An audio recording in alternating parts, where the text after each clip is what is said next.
The Rockets Chop Shop is your one-stop shop for all your basketball needs, for highlights, analysis, podcasts. We do it all here at the Rockets Chop Shop. Make sure you hit the like button on the videos that you watch if you enjoy them. Hit the subscribe button to get notifications from all the great drops that we have on the channel. Also, you can visit the Chop Shop merch store and get you some of the swaggiest gear in the Houston Rockets kingdom. And if you want, you can always support the channel directly through donations. And if you want, you can support us through our partnerships with our sponsors. The Rockets Chop Shop is made by fans, for fans, and we're gonna keep rocking and keep dropping that heat.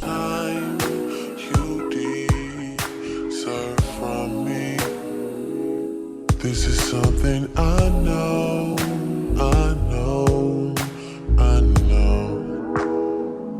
What is up, CSGs? In this podcast, I'm going to be doing a preview of the Sacremento Kings versus Houston Rockets.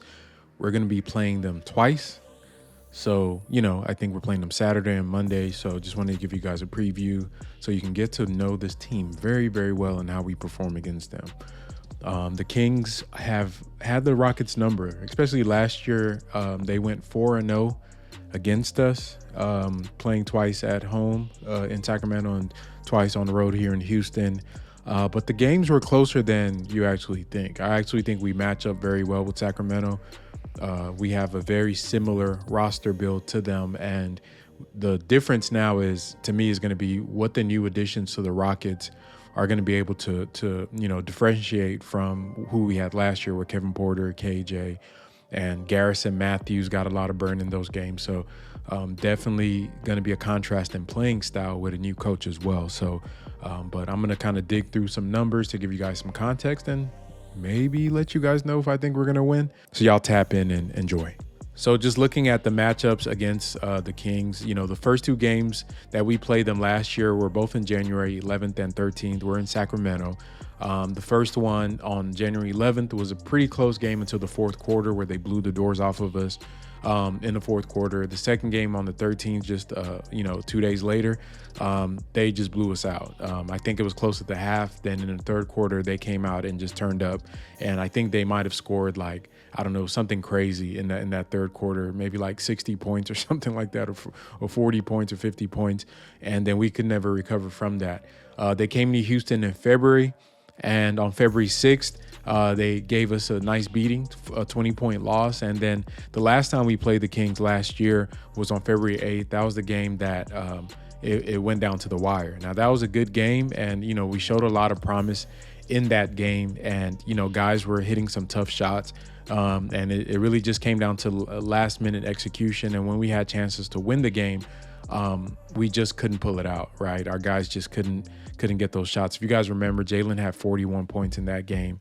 And you look at his, in that loss, our bench wasn't really there. We only had J-Gub, Bruno Fernando, Tari, and Tate, right? So that was the bench that we were rolling into that game with, and it was a 2-point game. Now, like I said, I really think we match up very well with the Kings. Because, you look at their roster, De'Aaron Fox, Harrison Barnes, Keegan Murray, Domantas Sabonis, and Kevin Huerter. Aside from the shooting, there's not really much, to me, in my opinion, that they could hurt us with as far as whether it's paint touches, dominance, or getting downhill. Fox operates usually in the mid-range. When he gets those DHOs from Domantas, he's going to try to get to that pocket. And especially Sengun playing the drop coverage, that's going to be where he's going to try to hurt us at. Now, he can get downhill to the rim. You're hoping that the injury he has will kind of limit him from doing that. But honestly, that's not really where we're hurting. We're hurting because we're giving up a lot of threes to the Kings. And I'm going to get into the sort of the game stats against them. So if you look at, just the per game stats, in those 4 games, the Rockets are giving up 44% from 3 to the Kings.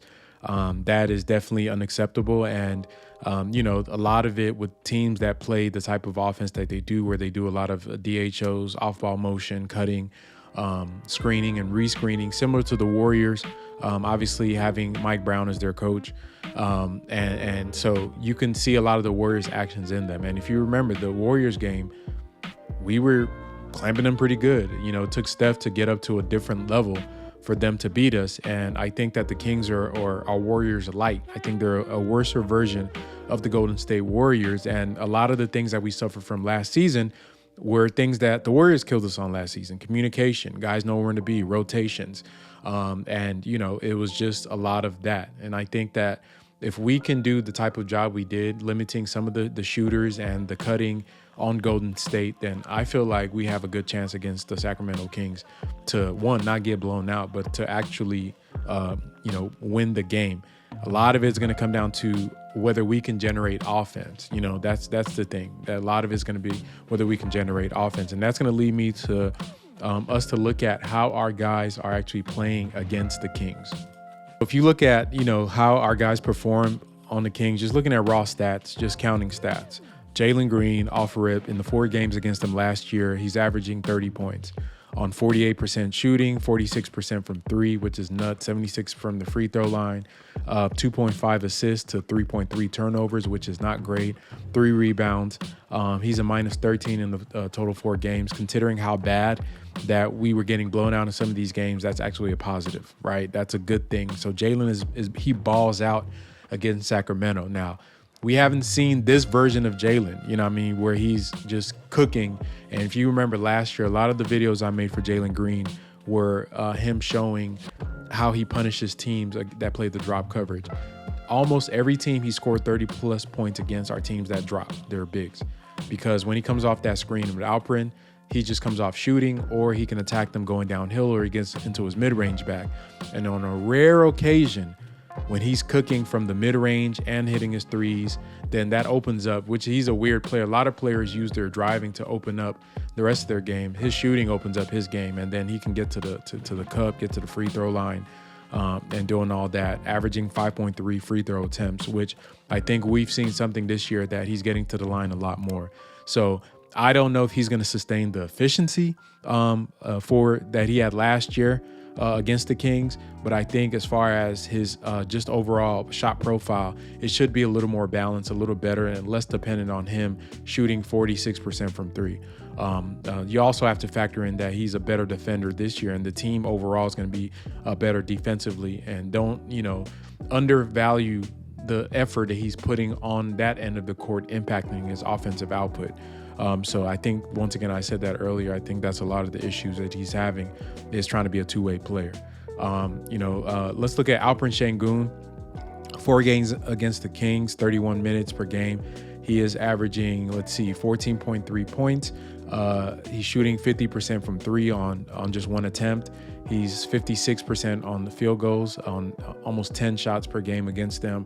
Total rebounds 8, averaging 8 assists. So he's averaging damn near 15, 8, and 8 against them. So he's definitely getting the ball out. And a lot of the reasons that our team is able to shoot pretty good from 3 against them is that he's getting those passes out to the corners. So that's going to be something I'm looking for. And I know they're going to see it on film when they do it. The Rockets, even though the Kings are shooting 44% from 3 against us, we're shooting almost 39%. So you'll live with that for a Houston team, especially one that, last year we were not a great shooter. We were one of the worst shooting teams in the league, which, that trend continues. But at least this year in the starting 5, we have theoretically better shooters. Those matchups are favorable to me. You have Jalen, he's, scoring at his peak, averaging 30, 3 and 3, and Alperin is averaging 15, 8 and 8 against Domantas Sabonis. I actually like that matchup between the two of them when you look at how they match up against each other. So for Alperin, his role here is going to be a little bit different as he plays them. A lot of the time they ran a lot of pick and rolls with him and Jalen and him and Kevin Porter, and the Kings will overhelp, because just like any team that plays a drop big, that has a big like Sabonis, that has offensive limitations. And this is something that, like I said, I've been saying, the reason that we struggle at rim protection last year is that one, if you're going to play the drop, you have to be overly aggressive on the back end where the weak side is and where that low man is. They have to be willing to collapse the paint to come in and stop the rim attacks that teams are going to do against you.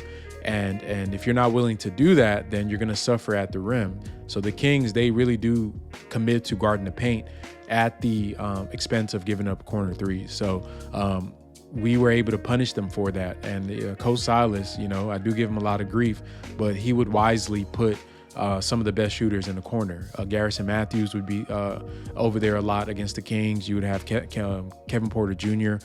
over there a lot against the Kings. Tate and them will really play the slot area against, especially when the alignment is whoever's driving the ball. You would put Tate in the angle where the worst the person guarding Tate could do is try to swipe at the ball.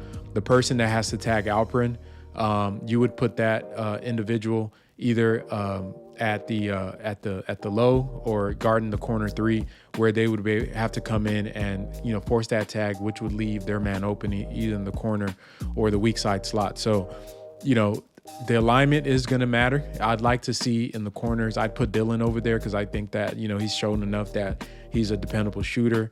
If they're going to run pick and roll with Alperin, which I would attack a pick and roll that Sabonis is going to, he's going to be playing that deep drop. I would attack him with the pick and roll, and I would also attack him with some DHOs and see if he's going to drop on those as well using Fred.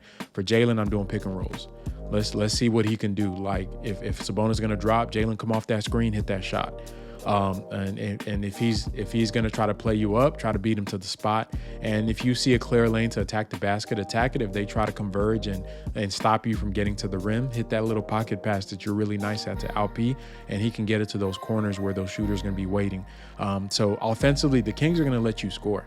Can the Rocket hit the shots? That's going to be the question that we're going to have to answer. Can we hit those shots? They're going to let you score. Now, on the defensive side of the ball, guarding them is going to be an issue, like I spoke of earlier. Their offense, they run a lot of zoom action, a lot of, motion strong and weak. They do some things out of the mid to high post with Sabonis in a different way than the Warriors do. They don't really run a lot of split. It's mostly going to be DHOs in the mid post. They don't. They'll initiate their action from inside the 3-point line because one, Fox is not a shooter. So when him and Sabonis are running two-man game, it's very similar to how Jokic and Murray run theirs. When you don't have a guy that's a great shooter, it's okay to bring that big man in, especially if they could pass. And they will do it where he does ghost a lot of the screens, which means Sabonis is going to slip out and try to attack you when you're trying to navigate their handoffs and their screenings. And while all that is happening, they're going to stretch you out with shooters all around the court, whether it's Murray, Monk, Harrison Barnes. So it's a very stressful defense, but if you can play to your assignments, you can win. You can actually win the game. I think early on, as they build their chemistry, they're going to be vulnerable. So I think the Rockets have a good chance. I liked how we looked against Golden State. And I think that we can duplicate that defensive performance against the Kings, who put just as much pressure on you, but in a slightly different way. So looking at the lineups that we played against them last year, the top lineup with the most minutes, 60 minutes of game time played, which is a lot, was Eric Gordon, Jalen Green, Kenyon Martin Jr., Alperin Sengun, and Jabari Smith Jr. In those lineups, we were a total of -14, which is pretty good. So that they weren't horrible, and you can see why. The Kings were giving up to that group I just named 61% on field goals and 54% from three. You're gonna get killed if we didn't have the bench that we did last year. Let's say we were a real NBA team, and I still think our bench stinks right now.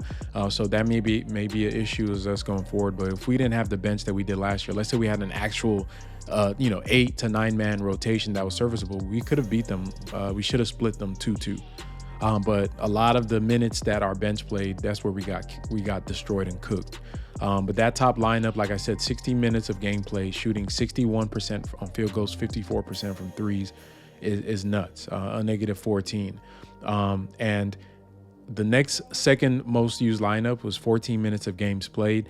And in the 4 games was Jalen Green, Kenyon Martin, Tate, Sengun and Jabari Smith. So you're replacing Eric Gordon with Tate, which obviously is going to impact your field goal percentage and your shooting. So instead of 61, we dropped down to 54 on field goals and then 42 from three, which is still pretty good. Still pretty good. That lineup was slightly better at a -9 on there. And I think what, Tate offers is a little bit more rebounding, a little bit more cutting in those lineups. And the third most used lineup, which is actually the best lineup that we played against the Kings, was only played 7 minutes, which to me, it's either Coach Silas was tanking or he just was not great at his job, which I think it's the latter. Because I have a lot of evidence to show that. But Jalen Green, KJ Martin, Jayshawn Tate, Tari Eason, and Alperen Sengun. So this was a lineup that played in 2 games only. And I think Kevin Porter was hurt in the first maybe 2 or 3 times we played them. He might have been hurt.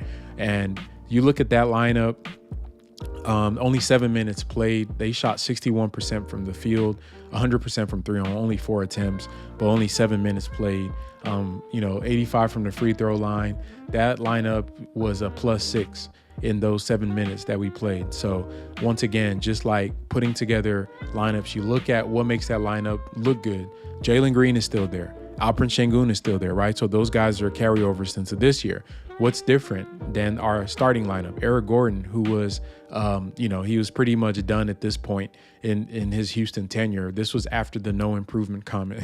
So he was just on what they say when you actively quitting on the job. So he was done. But you look at that lineup, it's KJ Martin, a guy that can cut, a defensive player, the guy that knows where he needs to be on the court. Can we just assume and replace his production with a better defender in Dillon Brooks? Yes. And a better shooter in Dillon Brooks? Yes. So you can scale that up to this year. Tate is still on the team in that lineup. So it's Jalen Green, KJ Martin, Jayshawn Tate. Tate is still on the team. And so he can play within this. Alperen Sengun is still on the team. So Tari is the only person missing at this point. And Tari is Mr. Do-It-All, Mr. Winner. Anytime he's on the court, we're winning. So we're going to add Fred in that slot. So the lineup that you're probably going to see that's going to be the most impactful, in my opinion, is not going to feature Mr. Jabari Smith, because as we know, Jabari's still learning and figuring things out. Even though he has been better in the last game, I am a little worried about his ability to stay on track against the Kings, because they're going to put a lot of pressure on him. So I think the lineup that's going to feature Jalen Green, Dillon Brooks, Jayshawn Tate, Alpi, and Fred VanVleet is going to destroy the Kings. I think that's going to be a lineup that's going to give them a lot of trouble, and I think that lineup matches up with them pretty well. And I think that's the one that we're going to go with. And watch Coach Udoka. Like, if Jabari starts tripping early, they're probably going to give him an early pause to get Tate in there. And I think Tate, with the injury to Amen Thompson, is probably going to play a lot of minutes, because he can double as a wing and a ball handler. So watch out for that lineup. I think this game is really going to be swung by Jabari. There's really nothing that they can do that hurts us except miscommunication and that pressure from that end. I think that these games are going to be hurt by that's pretty much, to me, in my opinion, the only person that can hurt us. And to kind of illustrate that further, you look at some of the key matchups. I'm looking at Keegan Murray. So Keegan Murray is a guy that has devastated us in these lineups because of people not rotating to him, giving him a lot of open shots. His top 2 matchups against us in the 4 games were KJ and Jabari. When KJ guarded Keegan Murray in 21 partial possessions, he was shooting 30% from the field goal. That's 30% from field goal, 30% from threes. So he wasn't doing nada. That's 2.5 3-point attempts in per game. So that is what KJ was doing, because he knew where to be. He knew his positioning. Now you look at Jabari Smith Jr., his second most frequent matchup, which is about the same amount of time as KJ at 17 minutes. Keegan Murray against Jabari, he is shooting 71% from the field and 88% from three on 2.3 attempts per game. 88% from three. So what is that? That's late closeouts, rotating to the wrong guy, not being in the position you're supposed to be in. So these are the things that hurt our team. A lot of people call Jabari the tank commander from last year. He really was. But you're going to challenge him this year to see what is his incremental game by game growth, film study, all the things that Coach Udoka preaches for them. You hope Jabari can be able to see these things and be able to adjust on the fly, because if he doesn't, then you're going to put Tate into to be in his position if you're trying to win games. So the X factor in this game is going to be Jabari Smith Jr. I think he's going to really play a big role. If he can be serviceable on defense, then we have a shot, because given his attribute, his length, his ability to cover space, he should be a good help defender. We're still waiting on it. But when he gets it, that elevates our team to a new level, because our starting five is still a plus, despite some of the weaknesses we have across the board with our guys. So for Fox, I think his thing is, he's a guy that he can hurt you in many ways. I think Jalen has done a pretty good job guarding him. He's shooting 50% on from the field against Jalen, but 25% on threes. So Jalen is not really letting him get to his spots or letting him get to shoot those threes. We've guarded him pretty well. When he switches out on some of our wings, that's when he kind of gets some of our other guys. That's when he gets going. But just looking at these stats, it really does illustrate how much we miss Tari Eason. Now, Alperen Sengun versus Fox, and these are some isolation possessions. Fox is shooting 40% on field goals, so Alperen, and he hasn't taken any three-point attempts. So in 4 games, so 40%, he's actually holding them lower field goal percentage than Eric Gordon and Jalen Green. That's why I'm okay with the Kings. Like, they can do whatever they want, even if they want to isolate Alp. So if I'm a coach, I'm looking at this, I'm watching the film, seeing how Alp is able to bait Fox into those middies. Let him shoot him. That's a win for us. If he's going to shoot 40%, then yeah, let's go for it. And yeah, I think that's going to be a strength for us. Fox versus Jabari, they don't really match up a lot, but when he is on Jabari, he's shooting 70%. So once again, let's think about these things. What does that mean? Are you closing out? Are you giving him enough space to get his shots off? So these are things that are significant to me. And the last, of their players, I think that could possibly hurt you, Sabonis. Sabonis versus Alperen Sengun is going to be a key matchup for me to see. Sabonis is averaging 11 points against Alperen Sengun, shooting 62% from the field, which is unacceptable. I've seen that he's bullied Alp in the past, out-hustled him, out-muscled him, and just kind of gotten to wherever he wanted. And I think that this is a matchup that Alperen should definitely dominate. And he's just going to need to show that he's tougher this season. Now, he's shown it. We got to see it against some of the better caliber centers that he's about to start facing with teams like Sacramento and Denver coming into town. So that's going to be a great matchup for us to actually see against, and that's going to be an Alp's matchup. And I think he's up for the challenge. That's going to be an X factor. So those are your X factor matchups. To me, the biggest one is going to be Jabari's play. Now, thinking about our new vets, and guarding their guards, whether it's Malik Monk or De'Aaron Fox or whoever they want to put at guard. Fred's screen navigation, Dylan's screen navigation is going to be huge. So it's really hard to gauge the impact of that until you see it play out. But honestly, I'm going to be real honest with you guys. I think the Rockets can win this game. I think they can win both games. And if Fox is only going to play one, we definitely should win that game. Because without him, they get very kind of predictable. I'm not saying that they're a bad team. They're a really good team, but y'all know my motto, styles make fights. I actually like our makeup against their style of play. So that's going to be a really, really fun matchup to see. You guys let me know your predictions. Who do you think wins the game? If you want to take it one at a time. So we're playing them Saturday. Who do you think wins on Saturday? And then who is the player that you're going to consider the X Factor matchup in this game? Let me know. And if you're listening to the podcast this deep into it, go ahead and hit the like button. And if you're new to the channel, make sure you hit that subscribe button so you can keep getting great basketball content. Keep rocking with the Chop Shop, and we're going to keep dropping that